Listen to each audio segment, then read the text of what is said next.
My dear brothers and sisters, welcome to Science Dada. Class 11 এর second সেমিস্টারের বায়োলজির একটি chapter স্নায়বিক নিয়ন্ত্রণ এবং সমন্বয়।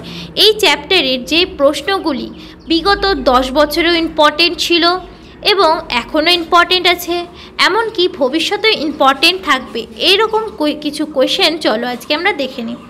ফার্স্টেই দেখো 2 মার্কস কোয়েশ্চেন্স। ফার্স্ট কোয়েশ্চেনে বলেছে সংজ্ঞাবহ ও চেষ্টীয় স্নায়ুর মধ্যে পার্থক্য লেখো।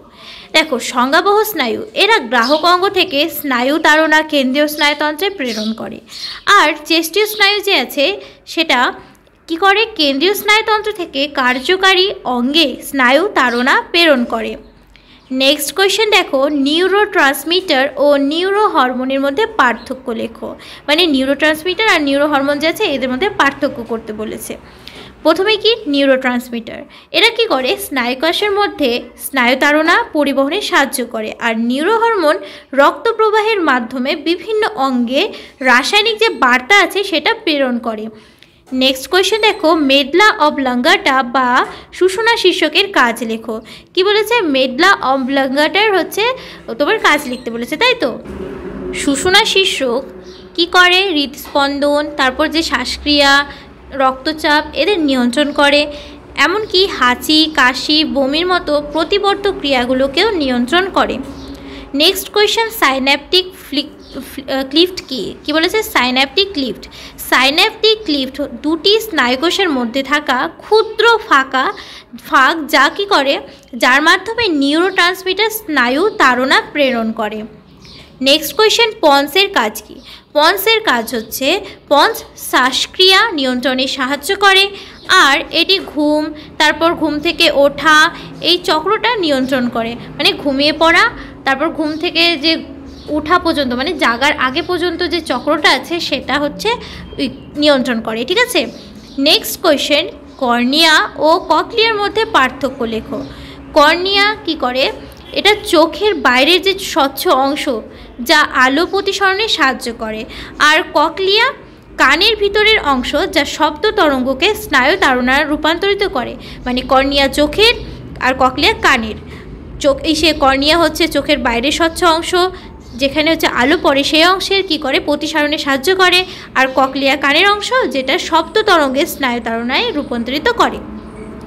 এরপরে 3 মার্কসের ইম্পর্টেন্ট কোয়েশ্চেনগুলো দেখে নিই। ফার্স্টেই আছে, কিভাবে নিউরন দ্বারা স্নায়ুস্পন্দন পরিবাহিত হয় তা বুঝিয়ে দাও।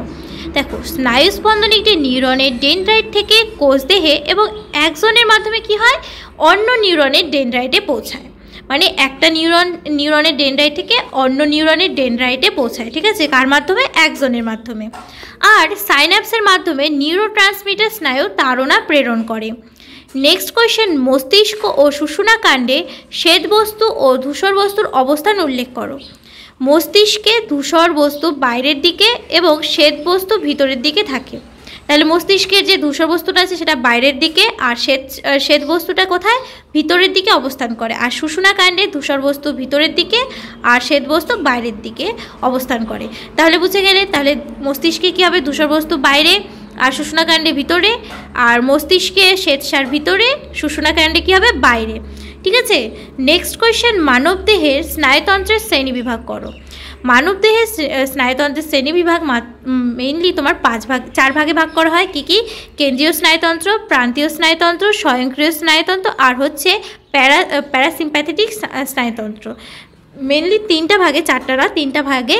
আর স্বয়ংক্রিয় যে স্নায়ুতন্ত্রটা আছে, যেমন তোমার সিম্প্যাথেটিক আর হচ্ছে প্যারাসিম্প্যাথেটিক স্নায়ুতন্ত্র, ঠিক আছে। এরপরে নেক্সট কোয়েশ্চেন, সিম্প্যাথেটিক ও প্যারাসিম্প্যাথেটিক স্নায়ুতন্ত্রের মধ্যে পার্থক্য লেখো। সিম্প্যাথেটিক স্নায়ুতন্ত্র এটি জরুরি পরিস্থিতিতে সক্রিয় হয়, আর প্যারাসিম্প্যাথেটিক স্নায়ুতন্ত্র বিশ্রামকালে সক্রিয় হয়। আর তোমার সিম্প্যাথেটিক যেমন হৃদস্পন্দন বৃদ্ধি, তারপর শ্বাসক্রিয়া দ্রুত করা, এটাকে নিয়ন্ত্রণ করে। আর তোমার প্যারাসিম্প্যাথেটিক হৃদস্পন্দন ধীর করে, মানে আস্তে আস্তে চালায়, আর হজমে সাহায্য করে। তারপর তোমার সিম্প্যাথেটিক হজম প্রক্রিয়া ধীর করে দেয়, আর যে আছে তোমার প্যারাসিম্প্যাথেটিক এটা হজম প্রক্রিয়া উদ্দীপ্ত করে, ঠিক আছে। নেক্সট দেখো 5 মার্কসের কোয়েশ্চেন, যেগুলো মোস্ট ইম্পর্টেন্ট কোয়েশ্চেন। সব জায়গায় প্রত্যেকটা বোর্ডে এই চ্যাপ্টারটির থেকে যে কোশ্চেনগুলো মোস্ট ইম্পর্টেন্ট সেই কোশ্চেনগুলো আজকে আমরা দেখছি। প্রত্যেকটা জায়গায় এই কোশ্চেনগুলো ইম্পর্টেন্ট, এখনও ইম্পর্টেন্ট, ভবিষ্যতেও ইম্পর্টেন্ট থাকবে, এমনকি আগে 10 বছর আগেও এটা ইম্পর্টেন্ট ছিল। দেখো ফার্স্ট কোয়েশ্চেনে কি বলেছে, প্রতিবর্ত চাপ কি, চিত্রের সাহায্যে সরল প্রতিবর্ত চাপের বিভিন্ন অংশের বর্ণনা করো। দেখো চিত্রটা তুমি যে বই পড়ো না কেন সেই বই পেয়ে যাবে, তো অবশ্যই বই থেকে চিত্রটা দেখে নেবে। কি বলেছে, প্রতিবর্ত চাপ, তাই তো। প্রতিবর্ত চাপ হলো একটি স্বয়ংক্রিয় স্নায়বিক প্রতিক্রিয়া যা কোনো উদ্দীপকের প্রতি সাড়া দেয়। এরপরে বলেছে দেখো চিত্রের সাহায্যে সরল প্রতিবর্তের চাপের বিভিন্ন অংশের বর্ণনা। এবার চিত্রটা তো আমি এখানে করে দিতে পারলাম না, তুমি তোমার বই থেকে দেখে নেবে। তো প্রতিবর্ত যে চাপের অংশগুলি আছে সেগুলি হলো গ্রাহক অঙ্গ। গ্রাহক অঙ্গ কাকে বলা হয়, ত্বককে বলা হয়। সংজ্ঞাবহ স্নায়ু, সুষুনাকাণ্ড, চেষ্টীয় স্নায়ু আর কার্যকরী অঙ্গ। কার্যকরী অঙ্গ কাকে বলা হয়, পেশিকে। কারণ আমরা পেশির মাধ্যমেই তো কাজ করি, তাই না। এই যে হাঁটা চলা করি পেশির মাধ্যমে, তারপর জল এক জায়গা থেকে জল নিয়ে যায় অন্য জায়গায়, এটাও তো পেশির মাধ্যমে বালতি করে যে নিয়ে যায়। তারপর অনেকেই হচ্ছে তোমরা জিম করো, জিমের মধ্যেও ওই যে বড় বড় যে সেগুলো আছে সেগুলো উঠাও নামাও, এগুলোই হচ্ছে তোমার পেশির কাজ। আরও পেশির বিভিন্ন কাজ হতে পারে। নেক্সট দেখো সাইন্যাপস কি, সাইন্যাপসের মাধ্যমে কিভাবে স্নায়ু স্পন্দন পরিবাহিত হয় তা বুঝিয়ে দাও। সাইন্যাপস হলো দুটি স্নায়ুকোষের সংযোগস্থল, মানে দুটি স্নায়ুকোষ আছে, সেই দুটি স্নায়ুকোষে যে সে প্লাস মানে যেখানে যুক্ত হয় সেই যুক্তটাকে তোমার হচ্ছে সাইন্যাপস বলা হয়। সাইন্যাপসের মাধ্যমে স্নায়ু স্পন্দন পরিবহন, একটি নিউরনের অ্যাক্সন থেকে নিউরোট্রান্সমিটার নিঃসৃত হয়, আর নিউরোট্রান্সমিটার সাইন্যাপটিক ক্লিফটের মাধ্যমে অন্য নিউরন ডেনড্রাইটে পৌঁছায়। এটি অন্য নিউরনের স্নায়ু তাড়না সৃষ্টি করে। আমাদের এখানেই এই চ্যাপ্টারটি মোস্ট ইম্পর্টেন্ট যে কোয়েশ্চেন অ্যান্সারগুলি ছিল সেগুলি দেখা কমপ্লিট হলো। চ্যানেলে নতুন হলে অবশ্যই সাবস্ক্রাইব করো, মন দিয়ে পড়াশোনা করো, খুব ভালো থেকো।